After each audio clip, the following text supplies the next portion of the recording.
de Dieu.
Et l'autre sera laissé. Le salut est personnel. Deux hommes dans un champ, l'un sera pris et l'autre sera laissé. Accepte Jésus.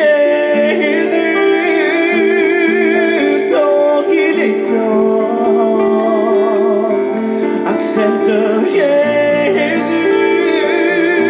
sa grâce t'est offerte. Accepte Jésus, tant qu'il est temps. Accepte Jésus, sa grâce t'est offerte. Jésus sauver ton âme et te donner la paix, la joie, le bonheur.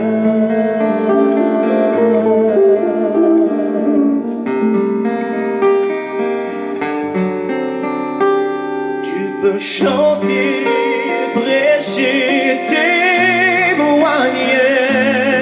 Ce n'est ni par la puissance ni par la force, mais par mon esprit, dit l'Éternel des armées.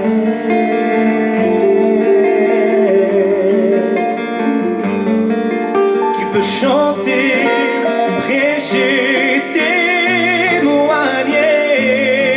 Ce n'est ni par la puissance ni par la force, n'est pas mon esprit, ni l'Éternel des armées.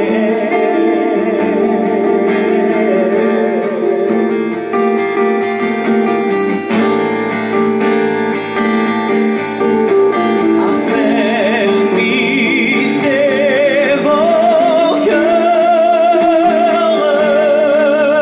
car l'avènement du Seigneur est proche.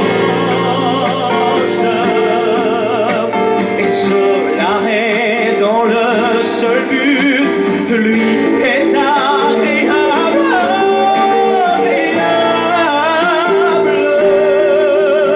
Aimons comme nous avons été aimés de lui, et restons fortement attachés à lui, attachés à Jésus.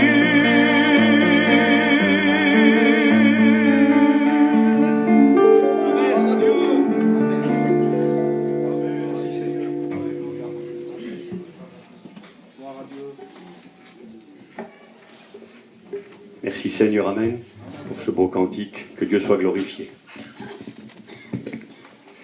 Merci Seigneur, je me revoyais quelques années en arrière, j'étais dans mon camion, je vois exactement l'endroit où je suis. Je suis en train de rouler, j'ai ma petite à côté de moi, et puis j'écoute un cantique, et l'Esprit de Dieu travaille mon cœur. Et quand l'Esprit travaille ma vie, je suis ému, les larmes coulent de mes yeux sur mon visage, ce qui est assez rare, je ne suis pas un garçon très émotif. Mais quand l'Esprit de Dieu nous touche, on peut être qui on veut, bien on pleure. Et l'Esprit de Dieu me touche, et vous savez à quoi je pense? Je pense à la venue du Maître. Et puis je lui parle et je lui dis, tu sais Seigneur, je suis conscient en partie de ce qui va arriver bientôt quand on va partir avec toi. C'est-à-dire conscient de l'époque de détresse qui va s'emparer du monde quand l'Église va partir. Et puis dans mon cœur, je disais au Seigneur, Seigneur, tu sais, je veux partir avec toi. Non parce que j'ai peur de ce qui va arriver, sans jouer au héros. Je veux partir avec toi parce que je t'aime, Seigneur. Que Dieu nous bénisse ce matin, à travers la méditation de la Bible. J'aimerais vous lire de suite un passage dans l'Écriture. Dans l'Épître aux Romains, chapitre 8, verset 35, il est écrit « Qui nous séparera de l'amour du Christ? Sera-ce la tribulation ou l'angoisse? Sera-ce la persécution ou la faim? La nudité, le péril, c'est-à-dire le danger, ou même l'épée? Selon qu'il est écrit, c'est à cause de toi qu'on nous met à mort tous les jours, qu'on nous regarde comme des brebis destinées à la boucherie. » L'apôtre Paul étale toutes les souffrances qui sont son lot au quotidien, les persécutions qu'il subit, lui et l'Église, le corps du Christ. Il pose la question, qui nous séparera de l'amour de Christ? Et là, il dira ces choses, ces mots. Il dira, mais dans toutes ces choses, toutes ces souffrances, ces tribulations, ces oppositions, persécutions, tribulations, faim, nudité, péril, même l'épée, même la mort, mais dans toutes ces choses, nous sommes plus que vainqueurs par celui qui nous a aimés. Et j'ai l'assurance que ni la mort, ni la vie, ni les anges, ni les dominations, ni les choses présentes, ni les choses à venir, ni les puissances, ni la hauteur, ni la profondeur, ni aucune créature ne pourra nous séparer de l'amour de Dieu manifesté en Jésus-Christ, notre Seigneur. Je pensais à une expérience que j'ai vécue aussi il y a à peu près 2 ans en arrière. Je me trouvais à Tours, l'été. Et puis, un homme est venu me visiter, que je connais depuis bien des années maintenant, à la famille Reynard du Ville. Puis il m'a dit, Steve, il dit, mon garçon est à l'hôpital. Il fait de la chimio. Et donc je lui ai dit, je vais aller visiter ton garçon à l'hôpital. Je vais aller prier pour lui. Puis quand je suis arrivé à l'hôpital, j'ai demandé après M. Reynard Noël, et M. Reynard Noël n'était pas là. La chimio n'avait pas pu se faire parce que le bilan sanguin était négatif, et puis il n'y avait même pas les moyens de faire une chimio, tellement qu'il était faible. Et donc, cet homme est ressorti de l'hôpital, et puis il est rentré chez lui. Et j'ai demandé au garçon qui m'avait amené à l'hôpital, je lui ai dit, est-ce que tu pourrais m'emmener vers eux? J'aurais aimé le visiter, j'aurais aimé prier pour lui. Et puis le garçon m'a dit, pas de problème, on va les chercher. Et puis on les a trouvés. Ils étaient dans un faux chemin, à côté d'un jardin. Puis quand je suis arrivé, j'ai vu ce garçon qui avait une casquette sur sa tête. Et puis j'ai commencé à parler avec lui. J'étais venu pour lui apporter une bénédiction. Écoutez-moi, j'étais venu pour l'encourager. J'étais venu pour que le Seigneur le guérisse éventuellement.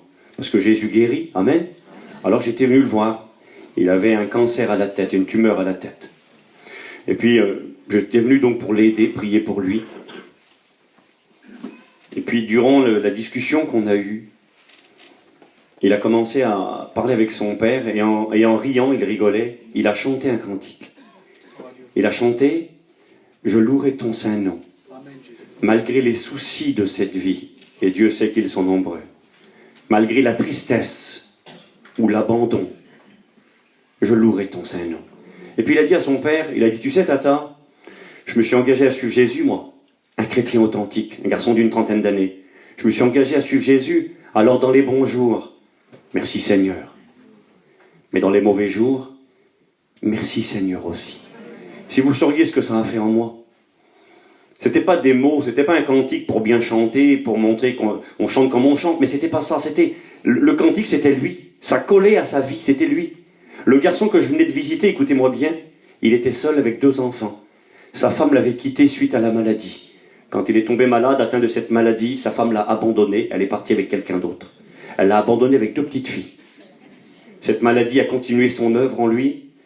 Et puis il y a un mois ou deux en arrière, Bérémis est mort. On a fait son enterrement. Vous allez dire, il est gai l'histoire. Non, écoutez bien, je suis en train de vous dire que nous sommes plus que vainqueurs par celui qui nous aime. Ni la mort, ni la vie, ni les tribulations. C'est pas des belles paroles pour faire un beau cantique. On l'a chanté ce cantique, je l'ai écouté. Hein. Non, rien ne me séparera de l'amour de Jésus. On en a fait un cantique et c'est un merveilleux cantique, un beau chant, des belles paroles. Mais j'aimerais vous dire ce matin que c'est plus que des belles paroles, c'est plus qu'un beau chant. C'est possible par la grâce de Dieu.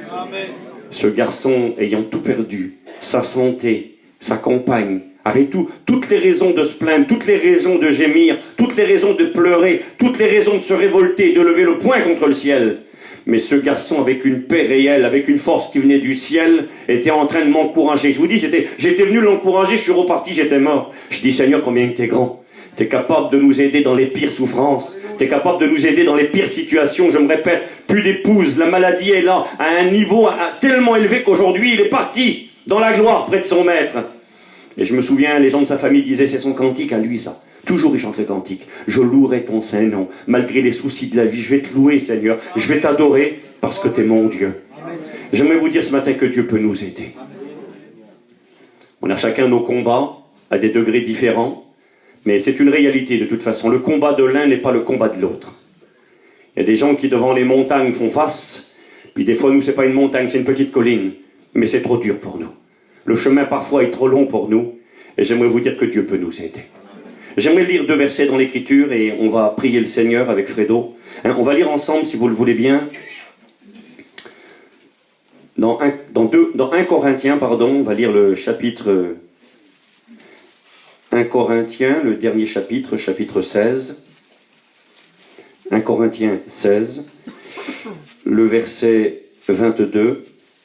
Et on lira un passage dans le livre de Jacques, l'épître de Jacques. Je vais mettre quelque chose sous ma Bible, parce que je ne peux pas tourner les pages, tout tombe par terre. Embêtant. Voilà. Merci Seigneur. 1 Corinthiens, chapitre 16, nous allons lire, si vous le voulez bien, verset 22. Et on lira un passage ensuite dans l'épître de Jacques, le frère de Jésus, nous a aussi adressé une parole que j'aimerais vous lire ce matin. Voilà. C'est vraiment largueur. Jacques, chapitre, on lira ensuite un passage, chapitre 4, verset 7. Voilà ce qu'il est écrit. Écoutez bien. 1 Corinthiens 16, verset 22. Si quelqu'un n'aime pas le Seigneur Jésus-Christ, il y en a qui n'aiment pas Jésus. Les gens dont j'ai parlé hier soir n'aiment pas Jésus. Si quelqu'un n'aime pas le Seigneur Jésus-Christ, qu'il soit anathème, c'est-à-dire maudit, qu'il soit maudit. Et c'est le petit mot qui suit qui va attirer notre attention. Si quelqu'un n'aime pas le Seigneur Jésus-Christ, qu'il soit anathème, et Paul dira Maranatha. Maranatha. Ce mot-là, en araméen, est un mot araméen, une langue qu'on parlait à l'époque de Jésus, est mentionné une fois dans l'Écriture. Et il est mentionné une deuxième fois dans les derniers versets de la Bible, Apocalypse 22, verset 20. C'est les derniers quasiment versets de la Bible. Et là, par contre, il n'est pas écrit en araméen. Il est écrit en français, pour nous, en grec, dans le texte original. Mais c'est ce mot sur lequel on va s'arrêter ce matin. Si quelqu'un n'aime pas le Seigneur Jésus-Christ, qu'il soit anathème, maranatha, que la grâce du Seigneur Jésus-Christ soit avec vous. Mon amour est avec vous tous en Jésus-Christ. Amen. Et dans Jacques, chapitre 4, verset 7. Soumettez-vous donc à Dieu. Résistez au diable, écoutez bien, et il fuira loin de vous. Voilà, on prie le Seigneur avec Fredo, si vous le voulez bien, que Dieu nous bénisse et nous parle ce matin. Dieu, nous voulons te bénir et te rendre grâce, Seigneur. Nous voulons te dire merci parce que nous sommes dans ta maison. Nous voulons te dire merci pour ce privilège que nous avons, que tu nous as donné de pouvoir t'appartenir. Oui, Seigneur, nous voulons te dire merci ce matin. Nous sommes venus t'apporter ce culte d'adoration qui t'est dû, Jésus. Que tu puisses bénir chacun d'entre nous, Seigneur. Tu connais les besoins des cœurs, les problèmes, les difficultés, Jésus. Seigneur, que ta parole nous réconforte ce matin. Qu'elle nous aidera à aller plus loin, Jésus. Qu'elle nous fortifie, Seigneur. Tu as choisi ton oint. Alors, Seigneur, il est celui que tu as choisi. Bénis-le, Seigneur. Oui, qu'il puisse avoir les mots qui nous bénissent à tous. Que ton Saint-Nom soit Saisis-toi de glorifié. moi ce matin. Amen. Au nom du Christ, ton Fils. Merci Seigneur. Amen. Voilà, gloire au Seigneur. Maranatha. Maranatha était un mot qui était fréquemment utilisé dans l'Église primitive. Lorsqu'on se séparait et qu'on se saluait, quand on se quittait, on se saluait avec un saint baiser. Quand on se séparait, on se disait Maranatha. Et que signifie ce mot? Je pense que, évidemment, quelques-uns en connaissent la signification ce matin, mais pour d'autres, c'est un mystère ce mot. Pourquoi Paul dira, il s'adresse aux Corinthiens qui sont des Grecs. Bon, dans l'église de Corinthe, certes, il y avait des Juifs, mais pourquoi utilise-t-il ce mot Maranatha, et en plus dans un contexte particulier? Il dira, si quelqu'un n'aime pas le Seigneur, qu'il soit maudit. Parole dure, hein, qu'il soit anathème. Et juste après, il dit Maranatha. Certains ont cru pendant un temps que le mot Maranatha était aussi une malédiction et qu'il était une reprise du mot anathème. Alors que ce n'est pas du tout le même sens. Maranatha était utilisé chez les Juifs, avant que Jésus ne vienne déjà, lorsque quelqu'un avait enfreint des lois capitales en Israël. Il y avait des lois capitales, des lois qui avaient des punitions secondaires, mais il y avait des lois capitales, si elles étaient enfreintes, qui nécessitaient la peine de mort. Certains péchés étaient condamnés par la lapidation.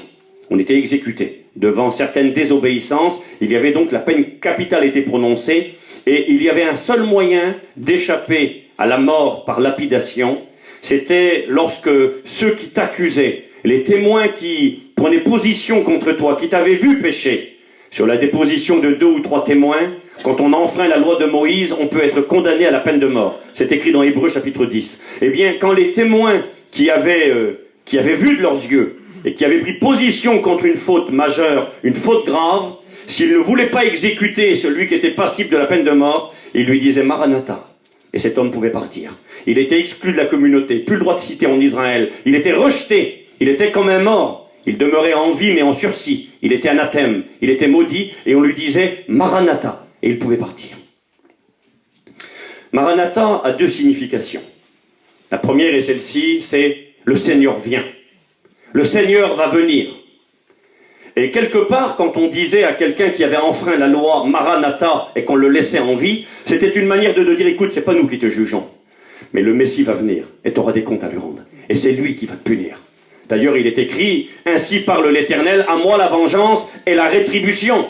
Et dans la foi biblique, nous savons que lorsque le Messie viendra, il exercera des jugements contre toute impiété et toute injustice. Jude, le frère de Jésus, va rapporter une prophétie de Enoch. Enoch, cet homme qui a été enlevé vivant dans le ciel, et il dira, c'est pourquoi Enoch a prophétisé en ces termes, le Seigneur est venu avec ses saintes myriades afin d'exercer des jugements contre toute impiété, contre toute injustice. Le Seigneur va demander des comptes. Et puis vous savez, c'est pas le message de ce matin, mais je vous le dis, le Messie qui vient bientôt sera un sauveur pour l'Église, un libérateur. Mais il sera un juge dont la colère sera terrible. D'ailleurs, il est écrit lorsque l'apôtre Pierre ira dans la maison de Corneille, dans les Actes des Apôtres, au chapitre 9, et qu'il prêchera la parole de Dieu, il dira à Corneille ces mots. Il dira, tu sais Corneille, Dieu nous a ordonné de prêcher qu'il a établi Jésus comme juge des vivants et des morts. L'apôtre Pierre prêchait le Messie qui allait juger. L'apôtre Paul, acte 17, verset 30, lorsqu'il prêche à Athènes, il dira, Dieu sans tenir compte des temps d'ignorance, annonce à tous les hommes qu'ils doivent se repentir, parce qu'il a fixé un jour où il va juger le monde. Le Messie qui vient est un juge, à qui il y aura des comptes à rendre. Et puis devant la méchanceté des hommes, devant l'immoralité, l'apôtre Paul dira, celui qui n'aime pas le Seigneur, qu'il soit anathème, qu'il soit maudit, le Seigneur va venir. Et c'est ce que j'ai prêché hier soir. Devant l'immoralité des hommes, devant la rébellion de l'humanité, devant la révolte finale, où les hommes vivent dans la dégradation la plus perverse, dans l'immoralité, où on a voulu rejeter le christianisme, où on n'aime pas Jésus. Les nations se sont liguées contre l'Éternel et contre son oint. Une révolte universelle contre le Christ. On n'aime pas Jésus. La Bible déclare, ils soient anathèmes, ils seront maudits, une malédiction reposera sur eux, un jugement. Maranatha, le Seigneur va venir. Mais en réalité, le mot Maranatha a deux sens. En fonction de comment il est écrit, Maranatha en un seul mot, ça veut dire le Seigneur vient, et en 2 mots. Marana, et puis le mot ta séparé, c'est de l'araméen pareil. C'est presque la même chose, mais il y a une distinction. C'est pas le Seigneur va venir, c'est pas le Seigneur vient, c'est une prière. C'est viens Seigneur. Viens Seigneur. Et c'est comme ça que ça finit dans l'Apocalypse. Apocalypse 22, regardez, ça finit comme ça à la fin. Dernier verset de la Bible, verset 20, j'ai dit tout à l'heure, oui, verset 20. Regardez ce qu'il est écrit. Ça finit comme ça la Bible. Celui qui atteste ces choses dit, oui, je viens bientôt. Jésus nous fait la promesse. Et là, c'est l'Église qui répond, Amen. Viens Seigneur Jésus. C'est Maranatha là. Amen. Viens Seigneur Jésus. Que la grâce de notre Seigneur Jésus-Christ soit avec vous tous. Amen. Et ça finit la Bible. Maranatha. Viens Seigneur. Et cette prière, qui était la salutation de l'Église primitive lorsqu'on se séparait, le Seigneur va venir, c'est un avertissement ultime pour les pécheurs et les méchants, afin qu'ils se repentent et que la malédiction se transforme en bénédiction s'ils se réconcilient et font la paix avec Dieu. Mais Maranatha, c'est aussi la prière de l'Église. Que celui qui écoute dise « Viens » et l'Esprit dit « Viens Seigneur ». Cette prière de l'Église qui appelle à la venue du Messie, cette salutation qui était le partage des chrétiens de l'Église primitive, Maranatha, viens Seigneur, pourrait paraître une prière très égoïste.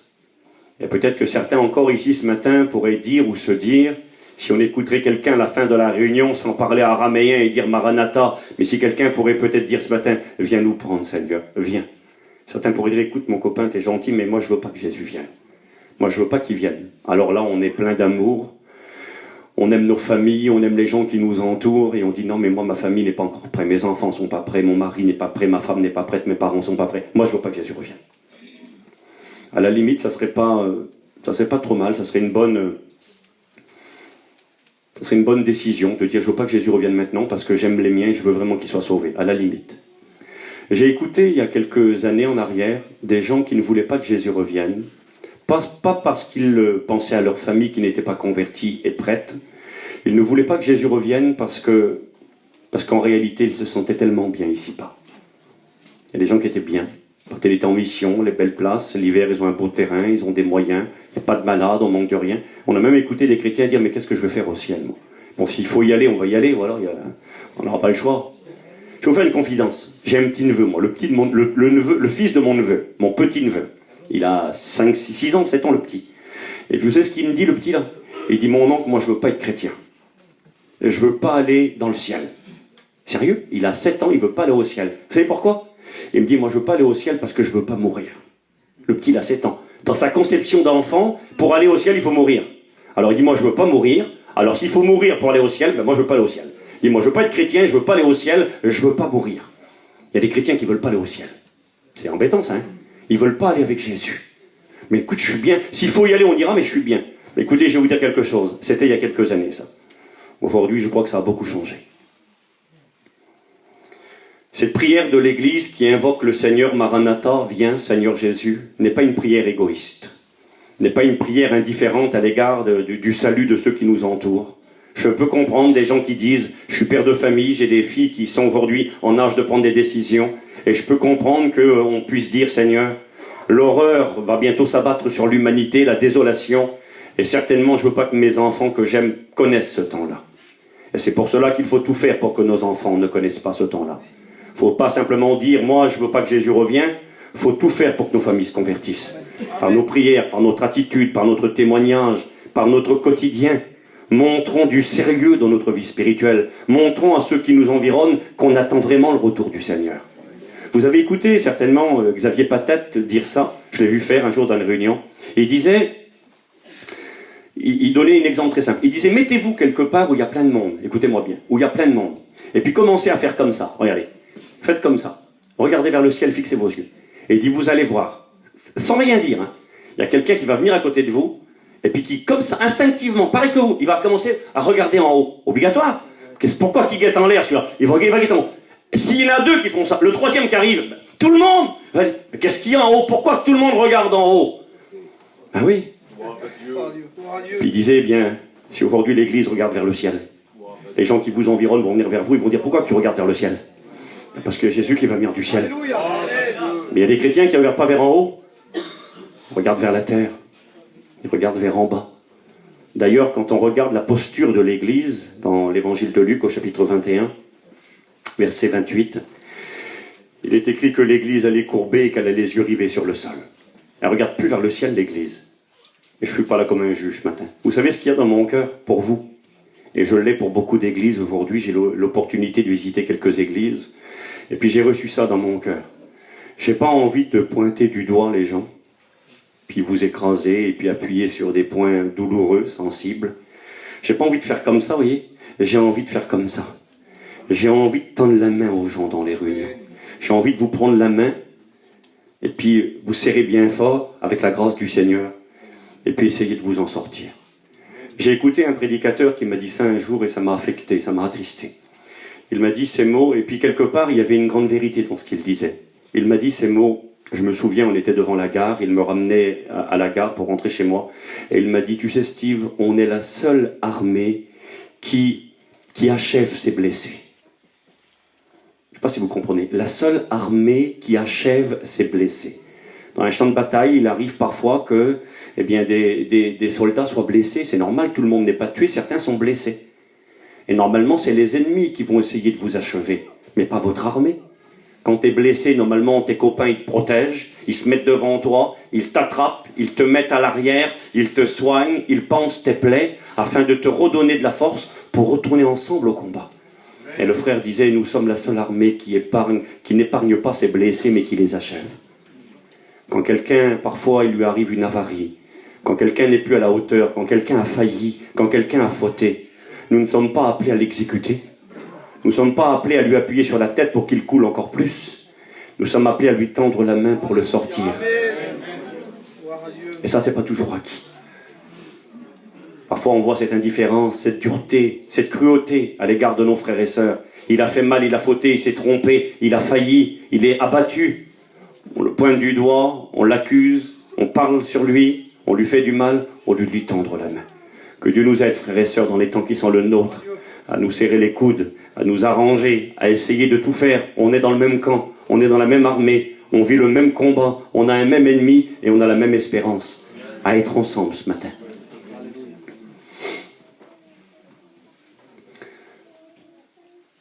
Cette prière de l'Église qui est courbée, qui a du mal à lever les yeux vers le ciel, mais qui a les yeux courbés. Quand ces choses commenceront à arriver, dira l'évangéliste Luc, quand ces choses commenceront à arriver, parole du Christ, levez votre tête et redressez-vous.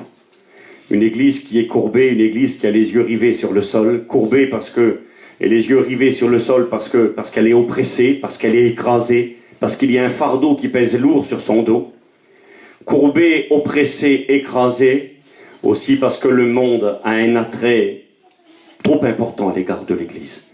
On est là sur la terre, s'attachant à des choses qui vont périr et disparaître, oubliant que notre patrie à nous, elle est dans les cieux. La cité au solide fondement. Que Dieu puisse nous aider ce matin à relever notre tête. Cette Église qui dit « Viens Seigneur » n'est pas une Église égoïste, mais c'est une Église qui premièrement aime Jésus. Comme je vous l'ai dit tout à l'heure, j'étais dans mon camion en train de rouler, j'écoutais un cantique, et saisi par l'esprit, j'ai commencé à pleurer. Ma petite m'a demandé « Tata, qu'est-ce que t'as ?» Je lui ai dit « Rien, ma fille. » Je ne voulais pas parler, l'esprit était en train de travailler mon cœur, parce que je savais que celui qui doit venir va venir. Je l'aime, et je l'aimais, et je voulais partir avec lui. Cette prière Maranatha est une prière d'amour, d'une Église qui désire être avec son Maître, avec son Seigneur. Mais c'est aussi, écoutez-moi bien ce matin, la prière d'une Église qui souffre. C'est la prière d'une Église qui n'est pas à sa place et qui n'est plus à sa place sur la terre, qui n'a plus rien à attendre, plus rien à prétendre, qui a compris la vanité de ce monde. Nous ne sommes pas des candidats au suicide ce matin, on ne veut pas mourir, on a des enfants, on a des familles, on a des liens qui nous tiennent ici-bas. Mais nous avons réalisé les uns et les autres qu'il n'y a pas grand-chose à attendre de cette vie. Vous savez ce qu'on a à attendre? On a à attendre des coups de téléphone qui vont nous faire du mal. La semaine dernière, je suis allé faire une mission à Bordeaux. Et j'étais pratiquement arrivé à Bordeaux, j'étais content. J'étais parti avec mon cousin faire cette réunion. Et puis j'étais content de pouvoir travailler dans l'œuvre de Dieu. Maintenant, j'en suis conscient depuis longtemps, que dans la vie, il n'y a que ça à attendre, que des catastrophes. Puis le téléphone a sonné, un de mes cousins me téléphonait, ça fait une semaine en arrière. C'est toujours pareil, t'as pas su la nouvelle, tu sais pas ce qui est arrivé. Quand c'est comme ça, c'est jamais intéressant. Dis-moi la nouvelle. Le petit à Pisson, Pisson c'est mon oncle, 21 ans, en prison, a été retrouvé mort dans la prison. 21 ans, la semaine dernière. Voilà ce qu'on a à attendre de la vie. On a fait son enterrement là, mercredi. 21 ans, il avait pris 8 mois de prison pour un vol de voiture, quelle affaire, hein. Puis il est ressorti mort à 21 ans. Qu'est-ce qui s'est passé? On ne sait pas.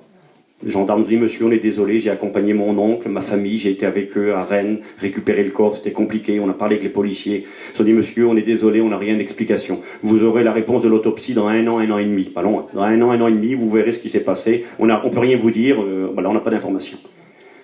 Ce qu'on sait, c'est que le petit est parti. Voilà ce qu'il y a à attendre de la vie. Des catastrophes, des mauvaises nouvelles, des maladies, des parents, excusez-moi le mot, ce que je vais dire ce matin, des parents qui enterrent leurs enfants. C'est le lot que nous réserve l'humanité aujourd'hui plus que jamais. Un lot de désespoir, c'est pourquoi il y a cette course à la drogue, cette course à l'alcool, cette course dans la dépression folle qui touche le monde. Il est écrit que les hommes rendront l'âme de terreur dans l'attente de ce qui arrivera. Et on vit ce temps où le monde n'a jamais été si mal, psychologiquement, dans son esprit, dans son cœur, dans son âme, et l'Église est affectée. Nous vivons dans ce monde, on n'est pas épargnés. Vous savez, je vais vous parler d'un personnage, ce matin, dans l'Écriture, qui sera pour nous le moyen d'une réflexion, un miroir, dans lequel on peut s'identifier, et qui sera pour nous un exemple. Je réfléchis parce que j'ai des choses qui courent dans mon cœur et dans mon esprit, et puis je ne voudrais pas perdre du temps, je ne voudrais pas faire un message élastique et parler 10 ans pour rien dire. Nous en sommes tous et toutes conscientes. Les temps qui sont les nôtres aujourd'hui sont des temps, comme dira l'apôtre Paul à 2 Timothée 3 premiers, des temps difficiles, des temps cruels, des temps bestials, des temps où l'opposition contre l'Église est grande, des temps de persécution. Hier, j'en ai pas parlé, j'ai pas eu le temps. Lorsque j'ai lu « L'insensé dit en son cœur, il n'y a point de Dieu », psaume 14, ils se sont livrés à l'immoralité, à la saleté, je vous en ai parlé, et c'est écrit dans le même psaume, il est écrit « Il dévore mon peuple ». Et aujourd'hui, eh bien, nous assistons à une persécution énorme contre l'Église du Christ. L'Église connaît un lot de persécution spirituelle, un lot de persécution morale et un lot de persécution physique comme elle n'en a jamais connu. J'aime le dire parce que parfois on n'en est pas conscient. On croit parfois que les persécutions contre l'Église, c'était il y a 2000 ans, à l'époque des premiers chrétiens, qu'ils étaient jetés aux arènes, mangés par des lions, brûlés vifs sur des croix pour éclairer la ville de Rome. Et quand on parle de l'Église persécutée, on se dit c'était il y a 2000 ans. Laissez-moi vous dire que la persécution contre l'Église aujourd'hui a atteint un niveau comme elle ne l'a jamais atteint dans l'histoire de l'Église. Tous les 5 minutes, c'est pas beaucoup 5 minutes, hein, tous les 5 minutes, il y a un chrétien qui est exécuté pour sa foi. Le groupe de personnes le plus persécuté au monde aujourd'hui, c'est l'Église. Il y a entre 100 et 150 000 chrétiens par an qui sont exécutés. Dans un tiers de l'humanité, on ne peut pas s'afficher publiquement pour sa foi, sinon au péril de sa vie. Si vous vivez dans les pays musulmans, que ce soit l'Irak, l'Iran, le Pakistan, l'Afghanistan, ou dans les pays africains où la charia, la loi musulmane, dirige les pays, ceux qui croient en Jésus sont persécutés, livrés à la mort. Ce qui se passe en Syrie est une tragédie aujourd'hui. Je ne fais pas de politique, moi je ne suis pas un politicien, je connais rien du tout, sincèrement. Mais je reçois quelques informations. J'ai reçu des vidéos, des photos, où on voit des petits monticules, des petites montagnes de cadavres d'enfants qui ont entre 2 et 5 ans, 6 ans, 7 ans, qui sont exécutés parce que les parents sont chrétiens. Il y a une photo, il y a un petit qui a 2-3 ans, il a la Kalachnikov sur sa tête, on va le tuer parce que les parents sont chrétiens. On crucifie des enfants de 9-10 ans. Aujourd'hui, là, maintenant, il y a des chrétiens qui sont brûlés vivants. J'ai reçu des vidéos en Afrique, en Côte d'Ivoire, des femmes chrétiennes. On leur jette de l'essence, on les jette dans un trou, ils sont vivants. Et on allume le feu, et elles brûlent vivantes. Aujourd'hui, maintenant. Puis nous, on ne sait même pas ce qui se passe. La télé n'en parle pas, ça n'intéresse personne. C'est important, le ballon, c'est beaucoup plus important. Le football, le sport, première ligne. J'ai du mal des fois à comprendre la transition. On vous parle de la guerre en Syrie, des milliers, des dizaines de milliers de gens sont massacrés, et juste une minute après, le ballon, ils ont gagné, c'est important le ballon, quelle affaire. Mais c'est le monde dans lequel on vit. Et des chrétiens, on n'en parle pas. Des chrétiens persécutés, ça passe sous silence. Les chrétiens exécutés, c'est écrit dans la Bible. Jésus a donné comme signe de son retour, vous serez haïs de tous à cause de mon nom. On vous persécutera, on vous livrera à la mort. C'est exactement la réalité d'aujourd'hui. On dévore le peuple de Dieu. On le dévore physiquement. Il y a cette persécution au premier degré, au plus haut niveau. Ne parlons pas de la Chine, l'un des plus grands pays du monde, 1 milliard de Chinois, un pays qui haït le Christ et qui persécute l'Église. L'Église souffre, mais au milieu de cette souffrance, l'Église continue à proliférer, à augmenter en nombre. Il y a 10 000 conversions par jour en Chine. Malgré la persécution, l'opposition, Tertullien disait que le sang des chrétiens est une semence de chrétiens. L'Église continue à faire son œuvre, mais l'opposition est grande. Opposition physique, pour l'instant nous sommes épargnés, pour l'instant. Je ne joue pas au prophète, mais c'est une réalité, j'y crois de tout mon cœur. C'est très loin d'être sûr qu'on aura le droit, jusqu'au retour de Jésus, d'effectuer nos cultes librement. C'est pas sûr du tout. Je vous ai dit un message comme je vous ai partagé hier soir, qui est biblique. Eh bien, s'il est enregistré ou s'il y a une plainte de déposer, eh bien, il peut y avoir des répercussions terribles. Moi, je peux finir en prison, on peut avoir une grosse amende. La ministre de Sarkozy, Christine Boutin, ministre de Sarkozy, là, il y a quelques années, 2007-2008, a dénoncé la pratique dont j'ai parlé hier soir. Elle a dit que c'était une abomination, le mariage pour tous. Cette femme a pris position. Elle était ministre, elle a pris position. Il semblerait qu'elle est chrétienne, cette Gradia, par rapport à sa foi et ses convictions. Elle est passée au tribunal, elle a été condamnée à une peine d'amende parce qu'elle avait pris position contre ces pratiques-là. Ah oui, passer au tribunal. Donc on peut passer au tribunal, on peut se voir fermer nos portes, discrimination, intolérance, excusez-moi le mot, homophobie, et puis hop, l'église est fermée. Mission Vie Illumie a pointé du doigt, mais c'est vrai, au nombre des sectes, c'est la réalité. Non mais regarde-moi, c'est vrai, c'est la réalité aujourd'hui. C'est comme ça que ça fonctionne. Donc l'église connaît une grande opposition. Elle n'est plus à sa place et elle l'est de moins en moins. La persécution est grande, l'hostilité est importante. Et puis, je vous fais juste un survol. Quand on examine ce mot enlèvement, l'église va être enlevée. 1 Thessaloniciens 4, verset 17.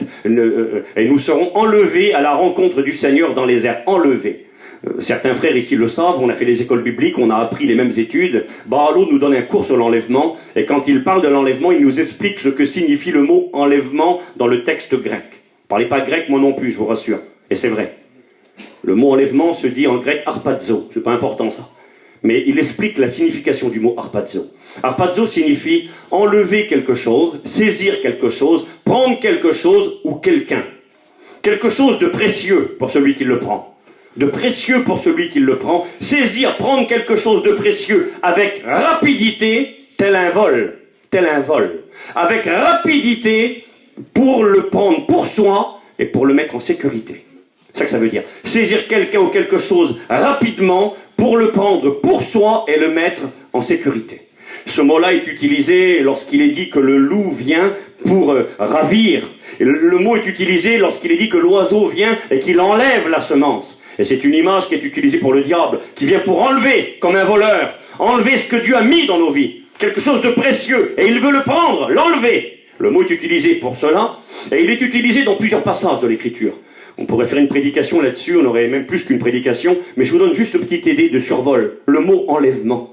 L'Église qui dit « Viens, Seigneur ».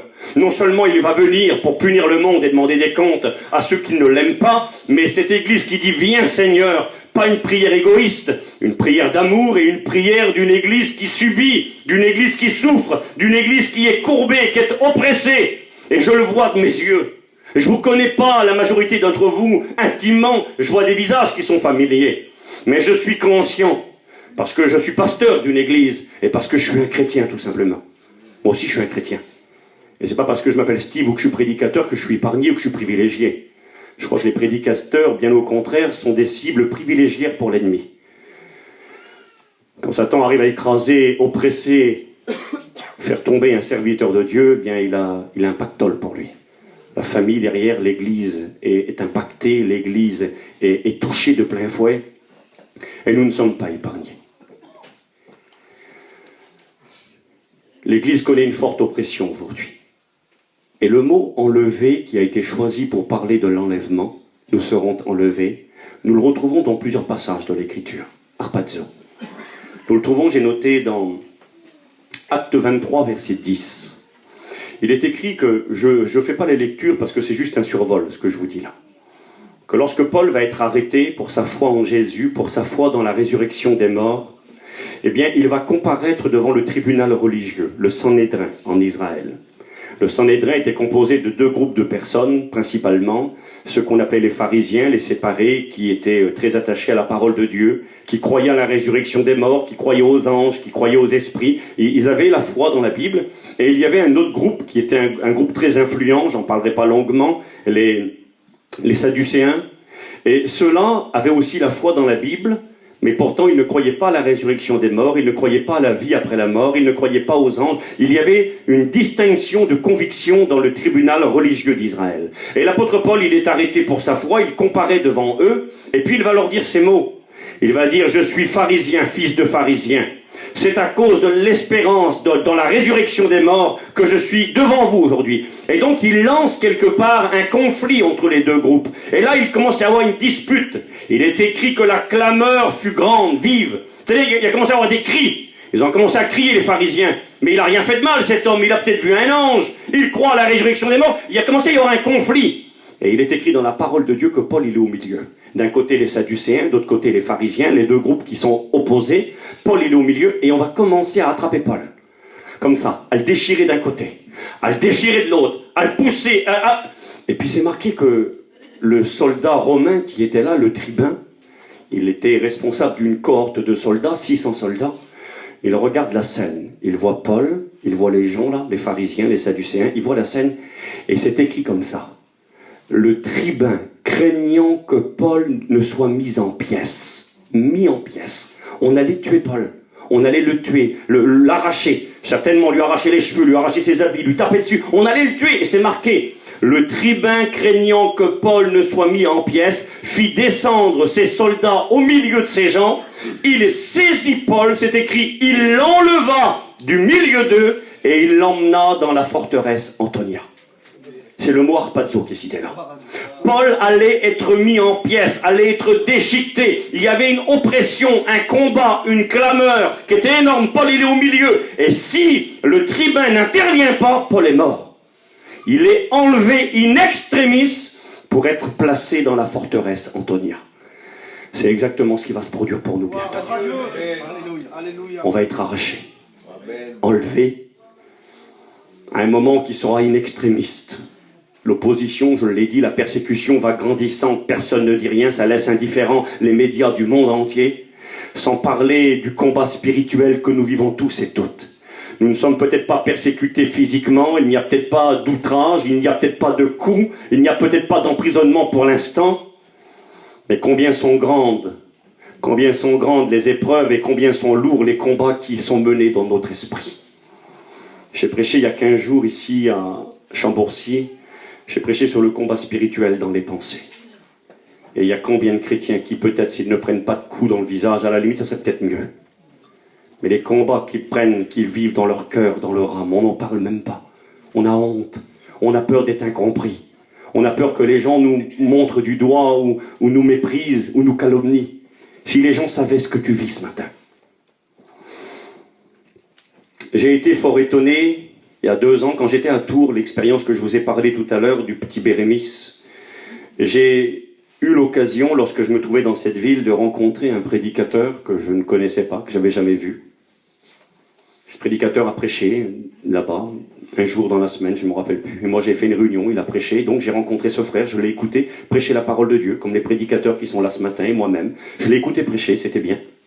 Et puis donc je suis parti de Tours avec ma caravane, et quelques temps se sont écoulés, puis on m'a téléphoné. Un copain m'a appelé, qui était de Tours, m'a dit « Steve, t'as appris ce qui s'est passé ?» Toujours pareil. « T'as appris ce qui s'est passé ?» Ben, je dis « J'ai pas appris ce qui s'est passé, dis-moi. » Il m'a dit « T'as vu le prédicateur untel ?» Je dis « Oui, très bien, je me souviens de lui. » D'accord. Ben, il dit « Il a fait le culte dimanche. C'est moi ce matin qui vous prêche. Je fais le culte, c'est dimanche. » Il a fait le culte dimanche, d'accord. Mercredi, 3 jours plus tard, il est monté dans sa caravane, il a chargé son fusil, et il s'est tiré un coup de fusil en plein cœur. Pleine poitrine. Oui. Dieu l'a gardé, il n'est pas mort. Il a survécu à cette tentative de suicide. Un serviteur de Dieu qui prêche au culte le dimanche matin, peut-il 3 jours plus tard se mettre un coup de fusil? Pas possible. Je vous ai dit hier, on écoutera souvent dire, on n'a jamais vu ça. On n'a jamais écouté ça. Eh bien aujourd'hui, on écoute des choses qu'on n'a jamais écoutées. Je crois, et j'en suis certain, qu'il devait s'en passer des choses là-dedans. Il devait s'en passer des choses là-dedans. L'oppression devait être grande. Je suis sûr qu'il aurait préféré prendre des coups être battu, être emprisonné, que ce qu'il subissait dans son fort intérieur. L'Église est oppressée et courbée. Et je comprends quelque part que l'Église puisse dire « Viens Seigneur Jésus ». Je comprends le mot harpazo. L'Église va être arrachée d'un danger imminent parce que l'opposition est lourde. Parce que le combat est intense. Que Dieu nous bénisse ce matin dans sa grâce. Ce mot harpazo, donc je m'y attarde pas, il est cité à plusieurs reprises et tout le temps dans cette idée d'un enlèvement pour être placé dans une forteresse. Il est question de Philippe qui prêche l'évangile, acte 8, l'ancien diacre qui est devenu évangéliste. Et voici que l'église est persécutée. Il est écrit que la persécution faisait rage contre l'église de Jérusalem. Ils vont devoir fuir Jérusalem, ils vont partir. Et Philippe descend à Samarie, il prêche le Christ et Philippe exerce son ministère. Et à un moment donné, voici que l'Esprit le pousse dans un endroit désert. Un endroit désert. Je crois que ce désert, c'est le monde dans lequel nous vivons aujourd'hui. Le monde est un désert pour nous qui sommes chrétiens. Moi, je ne me plais pas ici-bas. Je vis au jour le jour. Mon espérance, elle est dans le ciel. Le petit bonheur du quotidien. Manger un bout de pain entre amis, se réjouir avec sa petite famille, sa compagne, ses petits-enfants. Dans les petits bonheurs que Dieu nous permet, c'est un don de l'Éternel. Celui qui peut jouir du travail de ses mains et se réjouir avec sa femme et ses enfants, c'est un don de l'Éternel. Des petites choses de la vie toutes simples. Mais il n'y a pas de grand bonheur à attendre de la terre ici-bas. Le monde est un désert pour nous. Philippe descend sur le chemin qui est désert, qui mène à Gaza. Il va, dans sa persécution et sa souffrance, continuer à manifester sa foi et à témoigner son amour pour Jésus. Il va témoigner à ce ministre de la reine d'Éthiopie, la reine de Candace. Et puis, quand il lui témoigne, cet homme se convertit, on connaît l'histoire, il lit le rouleau d'Ésaïe, il y a de l'eau sur le bord de la route, il est baptisé. C'est marqué comme ça. Quand Philippe vient de baptiser le ministre, il est dans un temps de persécution, il est dans un lieu désert. Il continue à aimer son Seigneur et à travailler pour lui, que Dieu nous y aide ce matin. Et il est écrit qu'après qu'il ait baptisé le ministre, c'est marqué comme ça. Philippe, acte 8, verset 39, Philippe sortit de l'eau, et pendant qu'il sort de l'eau, quelle beauté Seigneur, il vient de faire un baptême, il vient d'amener quelqu'un à la foi en Jésus. C'est marqué, l'Esprit du Seigneur saisit Philippe et l'enleva. Harpazo, l'enleva, et l'Esprit va l'amener, c'est écrit, à Azote, ou Ashdod aujourd'hui, le port d'Ashdod, à côté de Jaffo, Jopé. Il va l'amener à Azote. Et j'ai regardé ce que voulait dire Azote, c'est intéressant. Azote signifie forteresse. T'as encore une fois, la forteresse. Il est enlevé, arraché dans un temps de persécution, il continue à travailler pour son Dieu, et Dieu l'amène à Azote, dans la forteresse. J'aimerais vous dire, mes frères et mes sœurs, que bientôt on va partir dans la forteresse. Dans la forteresse céleste. Et là, quand on va être là-haut, Seigneur, j'ai su que c'est beau. J'ai préparé des notes, je n'ai pas fait le message. Elles sont là dans ma Bible quelque part. J'ai marqué toutes les choses qui vont disparaître quand on va partir avec Jésus. Marqué dans l'Apocalypse, hein, il n'y aura plus de pleurs, plus de larmes, plus de cris, plus de deuil. J'ai marqué, moi, plus de chimio, plus d'hôpital, plus de cimetière, plus de pompiers, plus de prison. Tout ça, ça va disparaître. Ben oui, la beauté, c'est notre quotidien aujourd'hui. Hein, les cachets, les pharmacies, excusez-moi, la chimio, les pompes funèbres. Ça, c'est la réalité. C'est la vie ici-bas. C'est le péché, c'est la misère, c'est l'opposition. Mais bientôt, on va partir avec lui dans la forteresse. Et dans la forteresse, ça sera fini tout ça. Ça sera, les choses anciennes seront passées et toutes choses seront nouvelles. On vivra dans une dimension de vie et de vie éternelle. Plus de cris, plus de pleurs, plus de deuil, plus de larmes. Il est écrit qu'il n'y aura plus de mer. La mer n'existera plus. La mer, là où on va se baigner, plus de mer. C'est malheureux pour nous les Bretons. La mer aura disparu. On aime bien la mer. Hein. Ici à Paris, vous êtes tranquille, vous n'avez pas la mer. Nous, on a la mer. Bien, dans le ciel, il n'y a plus de mer. Posez la question, pourquoi il n'y aura plus de mer dans le ciel? C'est beau la mer, on va se baigner, les rochers, là, c'est joli. Pourquoi plus de mer? Parce que la mer, ça a deux portées. La mer, c'est quelque chose qui est changeant dans la Bible. Ça représente les nations qui changent. La mer peut être calme, on appelle ça une mer d'huile. Mais en 2 minutes, elle peut se déchaîner. C'est l'instabilité, la mer. Quand on sera dans le ciel, il n'y aura plus de choses instables. Aujourd'hui, notre bonheur, il n'est pas stable. La vie est comme une mer d'huile des fois. Tout est bien, tout est rose, tout est beau. Puis en un instant, un coup de téléphone et tout s'écroule, c'est la tempête. Quand on sera dans le ciel, les choses ne changeront plus. Il y aura une stabilité éternelle. Et puis la mer, elle a une fonction parmi toutes les fonctions qui sont les siennes. Elle sépare les continents. Si tu vis aux États-Unis, si tu vis en Angleterre, si tu vis sur d'autres nations, en Australie, la mer nous sépare. Quand on sera dans l'éternité, il n'y aura plus de séparation. On ne sera plus séparé des nôtres. On ne sera plus séparé de ceux qu'on aime. On ne sera jamais séparé de Jésus. Que Dieu nous bénisse. Restons fidèles, bientôt nous partirons dans la forteresse, bientôt il viendra nous chercher, et je crois que quelque part, si Philippe a été enlevé dans un tel contexte, c'est que Dieu a voulu nous montrer comment il voulait nous trouver au moment de l'enlèvement. Les persécutions seront notre partage, et elles le sont. Nous vivrons dans un désert, nous y vivons, mais Dieu demande que même dans ce désert, nous continuions à travailler pour lui jusqu'au bout. Sentons-nous concernés, frères et sœurs, par l'œuvre de Dieu. L'œuvre de Dieu ne repose pas sur 3-4 personnes, sur 5-6 prédicateurs. L'œuvre de Dieu repose sur chacun d'entre nous. Sentez-vous concernés dans l'œuvre de Dieu. Et puis j'aurais pu continuer sur ce mot harpazo, mais je vais arrêter. Apocalypse 12, un enfant mâle qui va être dévoré par le diable et qui est enlevé. Et cet enfant mâle est un type de l'Église, j'en parle pas ce matin. Mais nous comprenons dans cette réalité de l'enlèvement de ce mot, une Église persécutée, éprouvée, écrasée, oppressée, abattue, tiraillée, je sais pas moi, les mots me manquent, mais une oppression grande. Et puis j'ai trouvé un homme dans l'Ancien Testament, je vous tiens quelques minutes, il est 11h10. J'ai trouvé un homme dans l'Ancien Testament qui, dans mon cœur, je me suis dit, Seigneur, mais cet homme quelque part nous représente l'Église des temps de la fin. Par rapport à l'oppression qui est la sienne, par rapport au combat qui est le sien. Cet homme, son nom signifie désolation. Quel nom étrange. Je sais pas, t'as un petit garçon, tu vas pas l'appeler désolation. La désolation, c'est la souffrance. La désolation, c'est quand tu pleures. La désolation, c'est quand tu es abattu, quand tu es malade, quand le deuil est là, tu es dans la désolation. Et on a appelé ce petit garçon désolation. Alors certainement qu'il s'est produit un fait, je ne sais pas, moi, je sais, tout n'est pas écrit, puis on ne sait pas tout, ou c'est peut-être écrit, moi je ne sais pas. Mais il s'appelle désolation. Il y a peut-être eu une épreuve quand il est né. Je ne sais pas, peut-être que sa maman est morte quand il est né, c'est possible ça. À l'époque, les moyens n'étaient pas ceux d'aujourd'hui, et donc son nom est désolation. Mais son nom, il a deux significations. Désolation est quelque chose d'étonnant. Un étonnement.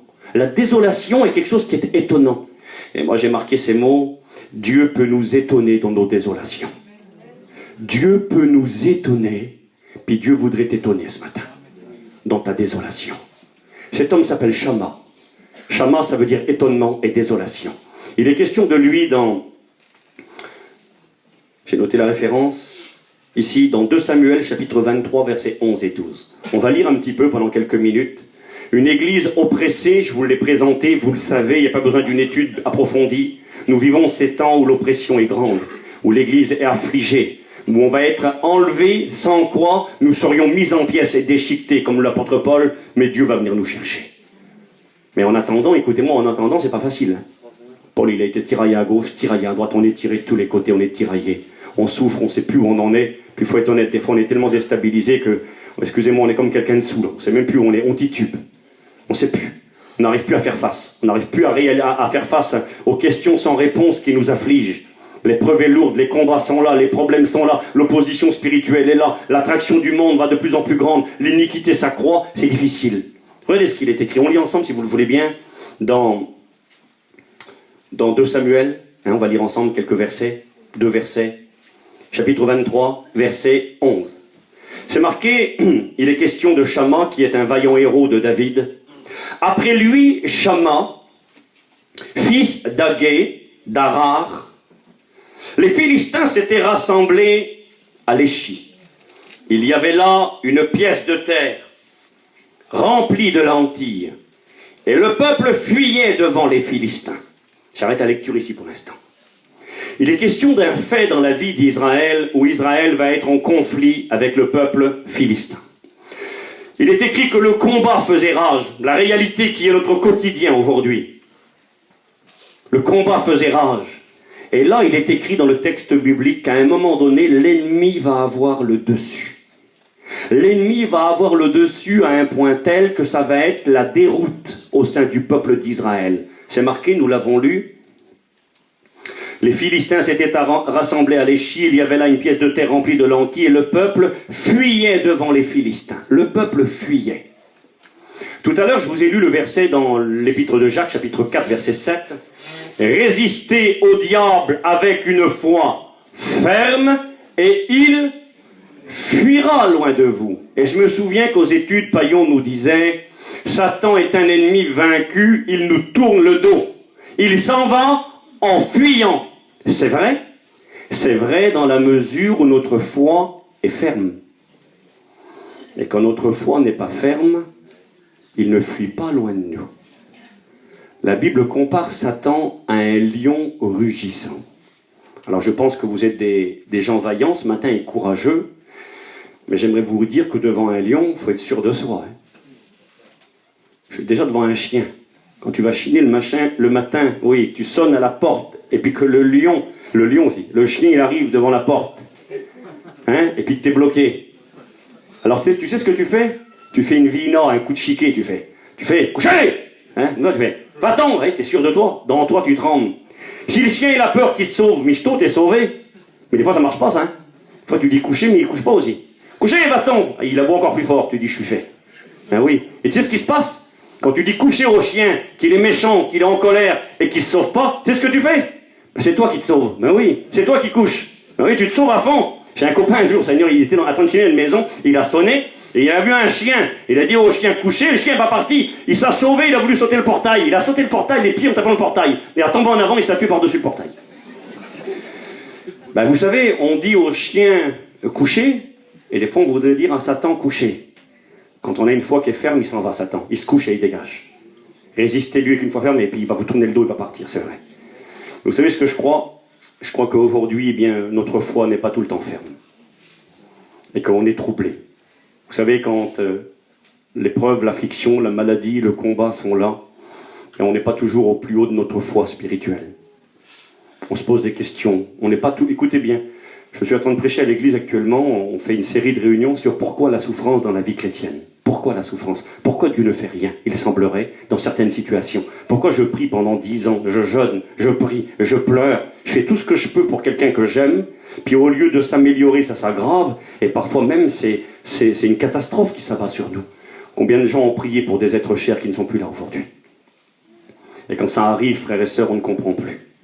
On ne comprend pas, et on n'est pas d'accord. Il faut être honnête, on n'est pas d'accord avec Dieu parfois. Pourquoi que tu fais rien? Et des fois, notre foi est troublée. Ici, le peuple de Dieu, pourtant Dieu lui avait promis, Dieu lui avait dit que ses ennemis fuiront devant lui. Le peuple de Dieu, écoutez-moi, on est ensemble ce matin, quelques minutes, tourne le dos à l'ennemi. C'est lui qui tourne le dos et c'est lui qui fuit.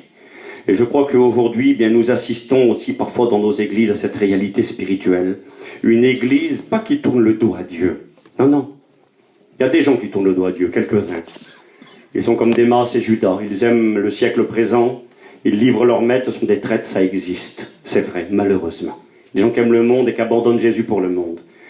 Mais j'ai constaté que dans nos assemblées, il y a des personnes qui n'aiment pas le monde.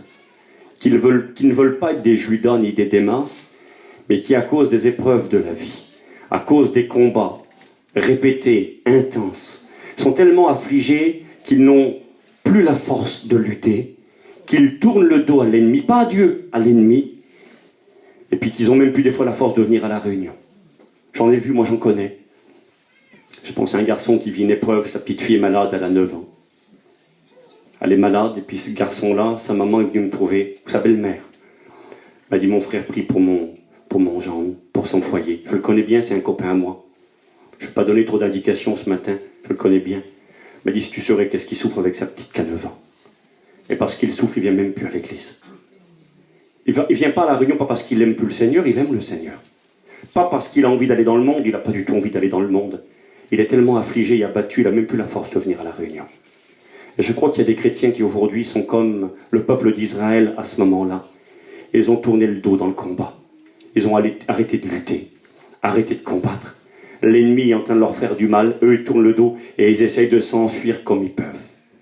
Mais, écoutez-moi bien, mais, à un moment donné, il est écrit que cet homme Shama, dont le nom signifie désolation, il vivait une désolation à ce moment-là, mais Dieu va les étonner. Il est écrit qu'il arrive au milieu de ce champ de lentilles, dans le secteur de l'Échi. Et quand il arrive dans ce champ de lentilles, à un moment donné, c'est pas écrit, mais c'est fort probable que lui aussi fuyait, tout le monde se sauvait, lui aussi devait courir. Sauf qu'il peut partir en courant, tout le monde se sauve. Et à un moment donné, Shama arrête. Il est au milieu d'un champ de lentilles, et il arrête, et il réfléchit. Vous savez, je crois savoir à quoi il a pensé à ce moment-là. Je crois savoir à quoi il pensait, oui. Je vais vous le prouver tout de suite. Il va arrêter, L'ennemi est derrière, tout le monde se sauve. Et il prend conscience de quelque chose, il se retourne. Il regarde l'ennemi de face, il prend son épée à la main et il court contre l'ennemi tout seul. Imaginez la scène, Seigneur, infime. Il a l'épée à la main et tout seul il va contre l'ennemi. L'ennemi est en grand nombre, le peuple est en déroute, mais lui prend son épée, il court, et voici qu'il frappe un ennemi, 2 ennemis, 10 ennemis. Et ce jour-là, dit la Bible, Dieu va opérer une grande délivrance. L'ennemi va être vaincu, et Shamma va finir debout au milieu du champ de lentilles, victorieux. Vous savez ce qui s'est passé à ce moment-là? Je vais vous le dire. Il y a 2 raisons pour lesquelles Shamma s'est arrêté. Au moins 2 que j'en ai trouvé, peut-être d'autres. Moi j'en ai trouvé 2. L'une d'entre elles, c'est que pourquoi un champ de lentilles? Le champ de lentilles dans l'écriture est une allusion à l'héritage. Nous avons cette histoire, j'ai les versets ici, je les ai notés dans la Genèse, où Ésaü va vendre son droit d'aînesse pour un plat de lentilles. Son héritage spirituel, l'héritage qui venait de Dieu, il va le sacrifier, le banaliser, son héritage. Et quelque part, je crois que Shamma, au milieu du champ de lentilles, il est en train de réaliser que c'est son héritage qu'elle a. C'est la terre que Dieu lui a attribuée. C'est la terre que Dieu lui a donnée. Ça lui appartient. Et à un moment donné, il dit, moi, je ne vais pas laisser fuir mon héritage. Ce matin, mon frère, ma sœur, ne laisse pas Satan prendre ton héritage. Vous savez où il est où notre héritage à nous? Il est dans le ciel.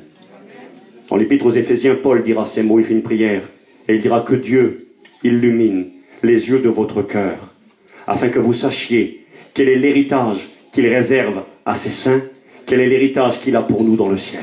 Nous avons un héritage qui nous attend. Et Satan va tout faire pour nous ravir cet héritage, pour nous faire oublier cet héritage. Et lui, il s'arrête, il dit ici, là, ça c'est mon héritage. Il est hors de question. Mais qu'est-ce qui a pu motiver cet homme à faire demi-tour? Écoutez bien, c'est un fait du passé. C'est un fait qui s'était déroulé une centaine d'années au préalable. Vous savez à qui il a pensé à ce moment-là? Shamma, c'est quasiment certain. C'est pas écrit, mais j'en suis quasiment sûr. Il a pensé à Samson. Il a pensé à Samson, le juge d'Israël, celui qui avait vécu une centaine d'années avant. Samson a vécu à peu près 1070 ans avant Jésus. Et puis là, cet homme Shamma, environ 1000 ans avant Jésus. Il y a une petite centaine d'années qui diffèrent les 2 hommes. Quand il est à Léchi, dans le champ de lentilles, il pense à Samson. C'est pas écrit ça non plus, mais c'est fort probable. Peut-être que là, à Léchi, dans le champ de lentilles, il a vu quelque chose. Il a vu un rocher. Et de ce rocher sortait de l'eau. Le rocher était fondu en 2 et de l'eau coulait de ce rocher. Shamma l'a certainement vu. Parce qu'il est écrit, je vais vous le lire dans Juges, au chapitre 15, il est écrit que Dieu était intervenu à Léchi quelques années avant. Comment? Je vous explique rapidement. Samson vivait également une désolation. Il avait connu la perte de sa femme. Écoutez-moi quelques minutes, je vais finir. Il avait connu la perte de sa femme. Il a vu des problèmes.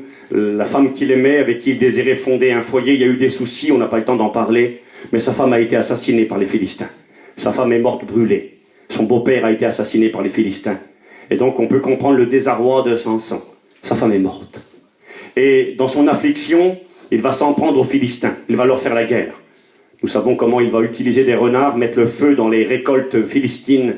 Et voici que c'est un temps de guerre entre les Philistins et Samson. Sa femme est morte. Il est au comble de la peine. Il est écrit qu'il va trouver refuge dans une caverne, Samson. Et voici que ses frères juifs de la tribu de Juda viennent pour l'arrêter. Écoutez-moi quelques minutes. Ils viennent pour l'arrêter et le livrer à l'ennemi. Regardez la scène. Il a perdu sa femme. Ses frères dans la foi viennent le prendre pour l'arrêter, pour le livrer aux Philistins. Les Philistins sont en colère. Ils font la guerre au peuple de Dieu. Ils représentent l'ennemi de notre âme. Ils font la guerre au peuple de Dieu et ils sont plus forts et plus nombreux. Et là, le peuple de Dieu a peur. Ils viennent trouver Samson et disent, Samson, nous sommes venus pour te lier et te livrer aux Philistins. Et puis Samson leur dit, promettez-moi que vous n'allez pas me tuer et je vous suivrai. Ils lui disent, on te promet qu'on ne va pas te tuer. Et Samson se laisse faire. Seigneur, c'est terrible la scène. J'imagine. Il perd sa femme. Il est livré par ses frères. Ça ne doit pas être rien, ça. Trahi par tes propres frères. Trahi par ses frères. On l'attache avec des cordes, 2 cordes neuves. On l'attache. Et puis là, comme un animal, on l'amène pour le livrer aux Philistins. Et il est écrit, je ne vous fais pas la lecture, mais faites-la chez vous, Juge 15. Il est écrit que lorsque Samson est livré aux Philistins, ils étaient en train de pousser des cris de joie, des cris de victoire, des cris de triomphe, et des cris certainement pour insulter Samson. Imaginez la scène, je le vois moi Samson. Il est attaché, il est ligoté, livré dans le deuil. Ses amis sont là, l'ont livré. Le peuple ennemi se moque de lui, l'insulte, crie à la victoire. Et quand je vois cette scène, je vois aussi l'Église aujourd'hui, qui est là, oppressée, liée, attachée. L'ennemi se moque de nous. L'ennemi te dit peut-être ce matin, tu t'en sortiras pas, tu n'y arriveras pas, tu n'iras pas au ciel, tu ne pourras pas t'en sortir, tu n'auras pas la force d'aller jusqu'au bout. Puis c'est un peu la situation de Samson. Il est écrit qu'il est là dans une désolation totale. Il est à Léchi, au même endroit. Et là, il est écrit ces mots, que tout d'un coup, l'Esprit va saisir Samson. À Léchi. L'Esprit va le saisir. Excusez-moi, il faut que je lise parce que je vais mal le dire, je vais mal prononcer, et puis on va pas profiter de la parole comme il faut. Regardez ce qu'il est écrit. Je lis la parole de Dieu. Ils lui dirent, nous sommes descendus pour te lier. Juge 15, verset 12. Afin de te livrer entre les mains des Philistins. Samson leur dit, jurez-moi que vous ne me tuerez pas. Ils lui dirent, non. Nous voulons seulement te lier et te livrer entre leurs mains. Mais nous ne te ferons pas mourir. Ils le lièrent de 2 cordes neuves. Ils le firent sortir du rocher. Lorsqu'il arriva à Léchi, c'est précisé, les Philistins poussèrent des cris à sa rencontre. J'ai regardé, cris de victoire, cris de triomphe. Ils le méprisent, ils se moquent de lui. Alors l'Esprit saisit Samson. Les cordes qu'il avait au bras devinrent comme du lin brûlé par le feu. Ses liens tombèrent de ses mains. Il trouva une mâchoire d'âne fraîche. Il étendit sa main pour la prendre. Il tua 1000 hommes. Et Samson dit avec une mâchoire d'âne et un monceau, 2 monceaux, avec une mâchoire d'âne, j'ai tué 1000 hommes. Quand il eut achevé de parler, il jeta de sa main la mâchoire, et l'on appela ce lieu Ramath-Léchi. Pressé par la soif, il invoqua l'Éternel, et il dit, c'est toi qui as permis par la main de ton serviteur cette grande délivrance. Et maintenant vais-je mourir de soif, et tomberai-je entre les mains des incirconcis? Dieu fendit la cavité du rocher qui est à Léchi. Il en sortit de l'eau sans son but, son esprit se ranima, il reprit vie. C'est de là qu'on a appelé cette source Enakoré, qui signifie la source de celui qui invoque, la source de celui qui crie. C'est marqué, elle existe encore aujourd'hui à Léchi. Et moi je suis quasiment sûr que lorsque Shamma se trouve à Léchi, il est là, l'ennemi, la guerre et l'oppression sont grandes, et il se rappelle qu'ici, à ce lieu précisément, s'est passé un événement quelques années au préalable. Samson était dans une situation similaire. La victoire de l'ennemi était assurée. La situation était désespérée. Mais Dieu est intervenu pour étonner dans la désolation. Il s'est souvenu comment Dieu est intervenu. Il y a le rocher, il y a l'eau qui coule. Et puis il y a tout ce symbole de Christ dans cette histoire. Cette mâchoire d'âne sur le sol. L'âne était un animal impur. Pas le droit de toucher le cadavre d'un animal qui marche à 4 pattes et qui est mort, et encore moins un âne qui était un animal impur. Et il est écrit que Samson va prendre quelque chose d'impur dans ses mains, une folie, une mâchoire d'âne fraîche, et il va commencer, saisi par l'esprit, à frapper les ennemis. Ils étaient des milliers autour de lui. Il va en frapper 1, 2, 10, 100, 500, 800, 1000 personnes. Et puis il y a 2 monceaux de cadavres, et les ennemis sont terrorisés. Et à un moment donné, Samson n'a plus de force, il ne peut plus lutter, malgré que Dieu l'a aidé. Puis il est là au sol, il dit, Seigneur, vais-je mourir de soif? Est-ce qu'il y avait encore des ennemis? Est-ce que les Philistins vont me prendre et me tuer? Il n'en peut plus. Il est écrit que Dieu lui avait donné la force de vaincre. Dieu était intervenu pour qu'il brise les cordes. Et puis Dieu ensuite va le désaltérer dans sa soif. Un rocher va être frappé. Ce rocher est un type du Christ qui a été frappé. L'eau va découler de ce rocher et Samson va en boire et être désaltéré. Et quand Shamma est là à Léchi, je vais finir, il se souvient de cela. Et quand il se souvient, il se tourne, il prend l'épée à la main. Et d'ailleurs, c'est marqué, lisez-le, vous verrez. C'est marqué que pour l'histoire de Shamma, comme pour l'histoire de Samson, c'est marqué les mêmes mots. Dieu opéra une grande délivrance ce jour-là. Shamma tient l'épée à la main, il se rappelle de l'histoire de Samson, il se rappelle ce qui s'est passé là. Et il réalise que celui qui est avec lui est plus fort que celui qui est dans le monde. Il réalise que l'Éternel qui marche à ses côtés va lui donner la victoire. Et il commence, c'était une folie, à lutter par la force que Dieu lui communiquait. Et ce jour-là, à Léchi, Shamma a conservé son héritage. Vous savez ce que j'aimerais vous dire ce matin, je vais terminer. J'aimerais vous dire que dans la situation qui est la nôtre, Shamma s'est rappelé de Samson. Samson servait le Dieu Tout-Puissant qui assure la victoire, même si la défaite semble quasi assurée. Et Shamma a vécu cette grande victoire ce jour-là. Là, ce matin, le Seigneur voudrait vous dire à vous et à moi, souvenez-vous de ce que j'ai fait dans ma parole. Souvenez-vous de ce que j'ai fait dans les situations les plus désolées. Souvenez-vous que j'ai vu la soif de mon serviteur Samson et que j'ai été capable de le désaltérer, de lui donner la force pour qu'il aille jusqu'au bout. J'aimerais vous dire ce matin que vous avez choisi de venir au bon endroit. J'aurais aimé faire un appel puis vous dire voilà, on va prier pour vous puis les combats vont cesser, les luttes vont s'arrêter et puis ça va être fini. Non, c'est pas fini. Ça va continuer et malheureusement continuer de plus belle. On n'a pas fini de pleurer, on n'a pas fini de souffrir, on n'a pas fini de prendre des coups avec l'ennemi, mais Dieu ce matin veut fortifier notre foi afin qu'on lui résiste face. On n'a pas lui tourner le dos ce matin, c'est lui qui doit nous tourner le dos. Ta foi est peut-être faible ce matin, tu es peut-être déstabilisé. Je me souviens il y a quelque temps en arrière, je voulais encourager l'église et puis j'ai dit il y a peut-être même des serviteurs qui sont concernés. Puis à la fin j'ai fait un appel, des chrétiens se sont levés, aucun prédicateur s'est levé. J'ai fait ce que j'avais à faire et puis je me suis rassis. Et à la fin, le frère qui dirigeait a appelé un frère pour dire un petit mot de salutation et quitter l'église. Il partait, et puis quand il a pris le micro, avec beaucoup de tristesse et puis de peine, il a expliqué que c'était lui le prédicateur que Dieu appelait ce matin-là. Il avait honte du regard des gens, peur de l'incompréhension. Vous savez, d'être affligé, abattu, de tourner le dos à l'ennemi, ça peut arriver à tout le monde. Ne jouons pas au Superman. Le grand Shama se sauvait avec les autres. Mais à un moment donné, il a pris conscience. Ce matin, prenons conscience, on va baisser nos têtes. De qui est l'Éternel? Ce Dieu qui a été capable de fortifier Bérémis, mon petit copain dont je vous ai parlé, dans sa lourde épreuve, dans sa maladie, dans la séparation avec son foyer, qui a été capable de lui donner la force d'être victorieux jusqu'au bout.